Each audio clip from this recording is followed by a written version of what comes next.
সাত সকালেই দুর্ঘটনার সাক্ষী হল দ্বিতীয় হুগলি সেতু। শনিবার সকাল 7:45 নাগাদ একটি বড় মাল বোঝাই কন্টেনার নিয়ন্ত্রণ হারিয়ে ডিভাইডারে ধাক্কা মারে এবং উল্টে যায়।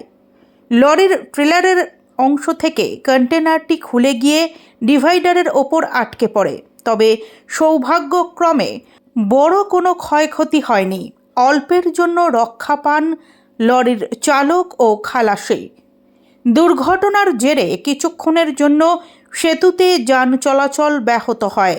ঘটনাস্থলে দ্রুত পৌঁছয় পুলিশ ও ট্রাফিক বিভাগ। বিদ্যাসাগর সেতু ট্রাফিক গার্ড সূত্রে জানা গেছে, ক্রেনের সাহায্যে ট্রেলারের বডি সরানোর কাজ চলছে। ইতিমধ্যেই ড্রাইভার কেবিনের অংশ সরানো সম্ভব হয়েছে। বর্তমানে কলকাতামুখী লেনে যান চলাচল প্রায় স্বাভাবিক হলেও কলকাতা থেকে হাওড়ামুখী লেনে এখনও কিছুটা যানজট রয়েছে।